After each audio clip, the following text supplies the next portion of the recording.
नमस्कार विद्यार्थी मित्रांनो, आपलं स्वागत आहे आपल्या यूट्यूब चॅनल एम बी फार्मावरती.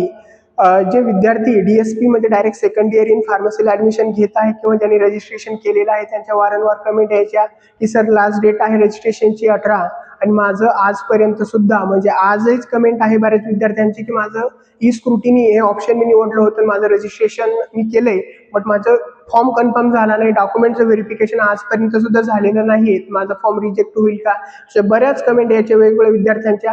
त्या सर्व कमेंटचे आन्सर आपण या व्हिडिओमध्ये देणार आहे. त्याचबरोबर जी रजिस्ट्रेशनची लास्ट डेट होती ती सुद्धा एक्सटेंड झालेली आहे, तर त्या सगळ्या गोष्टी आपण या व्हिडिओमध्ये जाणून घेणार आहे. तर वेळ वाया न घालवता आपण व्हिडिओला सुरुवात करूया. ओके, आपण CET सेलच्या ऑफिशियल वेबसाईटवरती आहे. आपण या ठिकाणी बघूया की इम्पॉर्टंट डेट्स कोणकोणत्या आहे आणि लास्ट डेट या ठिकाणी काय आहे. तर तुम्हाला सर्व विद्यार्थ्यांना माहिती असेल जे DSP ला ॲडमिशन घेणार आहेत की जी स्टार्टिंग सुरू झालेल्या रजिस्ट्रेशनची डेट होती 8/7/2026. या डेटपासनं आपलं डी फॉर्म सेकंड इयरचं रजिस्ट्रेशन सुरू झालं होतं आणि शेवटची डेट सांगितली होती 18/7/2026. पण तुमच्यासाठी सगळ्यांसाठी गुड न्यूज आहे, ती डेट एक्सटेंड झालेली आहे आणि लास्ट डेट आता आहे 23/7/2026. ही रजिस्ट्रेशनची शेवटची डेट आहे. यानंतर कुठल्याही प्रकारची डेट एक्सटेंड होणार नाही याची सर्व विद्यार्थ्यांनी काळजी घ्यायची आहे. ओके, नाहीतर तुम्ही काय करणार आहे, परत आता डेट एक्सटेंड झाली परत डेट एक्सटेंड होईल ही आशा ठेवायची नाही. ही फायनल डेट आहे, यानंतर डेट एक्सटेंड होणार नाही. का होणार नाही हे आम्ही तुम्हाला सांगेल नंतर, पण ही डेट फायनल आहे, यानंतर डेट एक्सटेंड होणार नाही रजिस्ट्रेशनची. ओके, त्यामुळे गोष्ट लक्षात ठेवायची आहे. तर 23/7/2026 ही लास्ट डेट असणार आहे. 5 वाजेपर्यंत तुम्ही रजिस्ट्रेशन करू शकता. त्यानंतर बऱ्याच विद्यार्थ्यांच्या कमेंट्स होत्या की सर आम्ही ई स्क्रुटिनी केलेली आहे पण आमचं आणखीन पण फॉर्म कन्फर्म झालेला नाही आहे, डॉक्युमेंट व्हेरिफिकेशन झालेलं नाही आहे. तर तुम्ही काय करू शकता, जर तुम्हाला फिजिकल स्क्रुटिनी जर करायची असेल किंवा तुमच्याकडे सगळे डॉक्युमेंट अवेलेबल असेल तर तुम्ही काय करायचं आहे, त्या ठिकाणी तो जो फॉर्म आहे तो अनलॉक करायचा आणि फिजिकल स्क्रुटिनी ऑप्शन तुम्ही त्या ठिकाणी चूज करू शकता. ज्यांनी फिजिकल स्क्रुटिनी केले त्यांना आता ई स्क्रुटिनी करायचं असेल तर त्यांनी सुद्धा सेम करायचं आहे. तो फॉर्म काय करायचा, एडिट करायचा, अनलॉक करायचा, स्क्रुटिनीचं ऑप्शन चेंज करायचं आणि परत सबमिट करायचं. ओके, तर ज्यांनी ई स्क्रुटिनी केले त्यांचे फॉर्म कन्फर्म होणारच आहे. प्रोव्हिजनल मेरिट लिस्ट लागल्यानंतर ते ऑटोमॅटिक कन्फर्म होणारच आहे. जोपर्यंत प्रोव्हिजनल मेरिट लिस्ट लागली नाही तोपर्यंत तुमचे कन्फर्म झाले नाही तरी तुम्ही जास्त चिंता काळजी वगैरे करायची नाही. तुमचे फॉर्म 100% कन्फर्म होणार आहे. ओके, त्यामुळे तुम्ही जास्त चिंता करायची नाही. ज्यांना वाटत असेल की स्क्रुटिनी करून आपण चूक केलेली आहे तर तुम्ही काय करू शकता, फॉर्म अनलॉक करून फिजिकल स्क्रुटिनी त्या ठिकाणी चूज करू शकता. ओके, त्यामुळे जास्त चिंता वगैरे करायची नाही.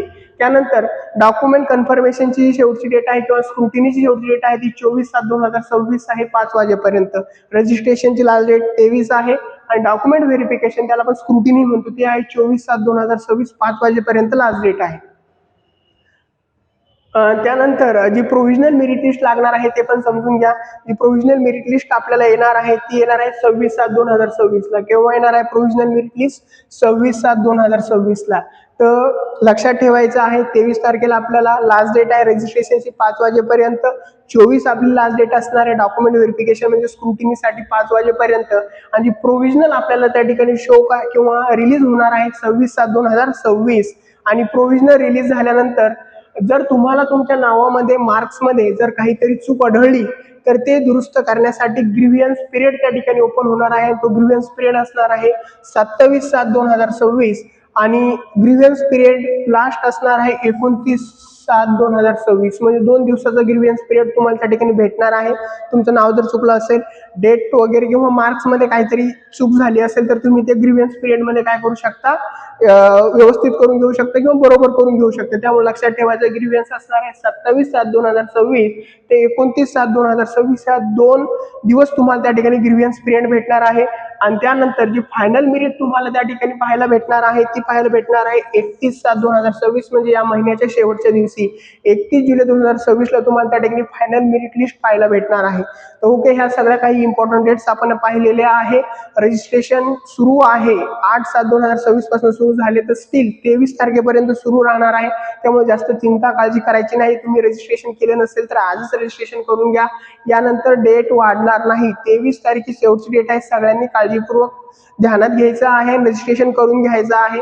ज्याची स्क्रुटिनी झाली नाही त्यांनी जास्त चिंता करायची नाही किंवा व्हेरिफिकेशन झालेलं नाही. ज्यांनी स्क्रुटिनी ऑप्शन चूज केलं आणि त्यांची व्हेरिफिकेशन झालं नाही तर त्यांनी चिंता करायची नाही. ते फॉर्म एडिट करून, फॉर्म अनलॉक करून फिजिकल स्क्रुटिनी ऑप्शन तुम्ही चूज करू शकता. ओके. आणि जरी तुम्ही स्क्रुटिनी निवडलं, तुमचं व्हेरीफाय झालं नाही, प्रोव्हिजनल मेरिट लिस्ट लागल्यानंतर सुद्धा, तर फायनल मेरिट लिस्ट येईपर्यंत ते व्हेरीफाय 100% होईल. त्यामुळे जास्त चिंता वगैरे तुम्ही करायची नाहीये. तर तुम्हाला काय करायचं, हा जो व्हिडिओ आहे तो तुमच्या जे विद्यार्थी मित्र आहे जे DSP म्हणजे डायरेक्ट सेकंड इयर इन फार्मसीला ऍडमिशन घेऊ इच्छितात, त्यांच्यापर्यंत शेअर करायचा आहे, व्हिडिओला लाईक करायचं आहे. आपलं जे युट्यूब चॅनल आहे त्याला सबस्क्राईब करा, म्हणजे असेच इन्फॉर्मेटिव्ह व्हिडिओ आम्ही तुमच्यापर्यंत घेऊन येत राहू. ओके. Thanks for watching.